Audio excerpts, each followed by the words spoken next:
Hello, welcome back to my channel. இன்றைக்கி நான் உங்களுக்கு ஹெல்த்தியான ரெசிபி ஒன்று காட்ட போகிறேன். பிரேக்ஃபாஸ்ட்டுக்கு மெந்திய கீரை புலாவ் எப்படி பண்ணுறதுன்ட்டு பார்க்க போகிறீங்க. அதுக்கு தேவையானது ஒரு குக்கரில் 2 டீஸ்பூனு நெய் விட்டுட்டு ஒரே ஒரு கிராம்பு, ஒரு 1/4 இன்ச்சுக்கு பட்டை, 1 டீஸ்பூன் ஜீரகம் பொரிஞ்ச உடனே சிறு வெங்காயம் சேர்த்துருக்கீங்க. 1-2 பண்ணிவிட்டு சேர்த்துக்கோங்க. சிறு வெங்காயம் இல்லைன்னாக்கா ரெகுலர் வெங்காயத்தையே நீங்கள் பொடியை நறுக்கிட்டு சேர்த்துக்கலாம். சிறு வெங்காயம் சேர்த்தா ரொம்ப டேஸ்டியாக வரும். அவ்வளோதான்.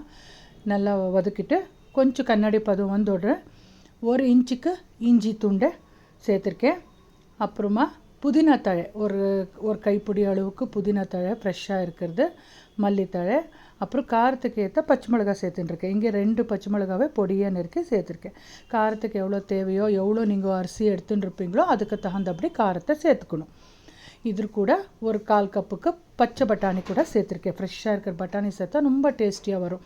அப்புறம் மசாலா பவுடரில் இங்கே 1 டீஸ்பூன் தனியாத்தூள், 1 டீஸ்பூன் கட்டை மிளகா பொடி, அப்புறமா 1 டீஸ்பூன் கரம் மசாலா பொடியும் சேர்த்துருக்கேன்.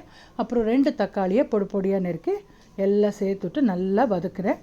அது நல்லா சாஃப்ட் ஆகிற வரைக்கும் வதக்கணும். அப்புறமா மெந்திய கீரையை ஒரு 1/4 கட்டு அளவுக்கு நல்லா க்ளீன் பண்ணிவிட்டு 1க்கு 2 வாட்டி கழுவிட்டு, ஏன்னா மண் தூசெல்லாம் இருக்கும், அதெல்லாம் போன பிறகு பொடியை நறுக்கிட்டு சேர்த்துருக்கேன்.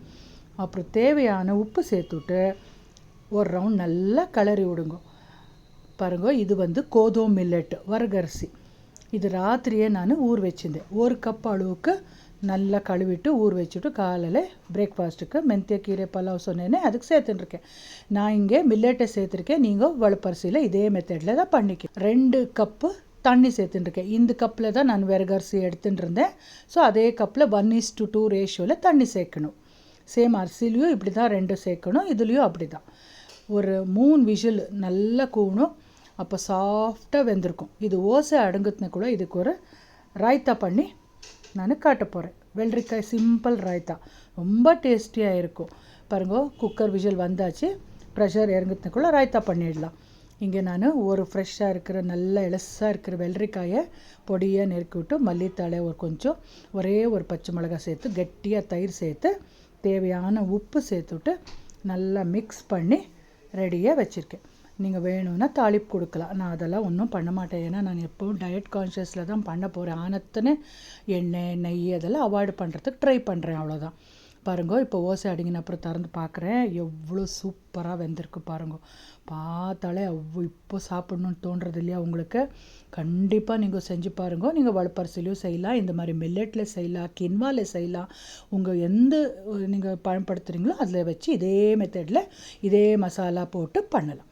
பாருங்கள், இப்போ சுட சுட ஆவி பறக்க மெந்திய கீரை வரகரிசி புலாவை சர்வ் பண்ணிட்டுருக்கேன். Very healthy. வரகரிசியில் உங்களுக்கே தெரிஞ்சபடி high fibre, antioxidant, gluten free, என்ன தேவையோ உடம்புக்கு அத்தனை கண்டென்ட்டும் இருக்குது இதில். கண்டிப்பாக ட்ரை பண்ணுங்க ஃப்ரெண்ட்ஸ்.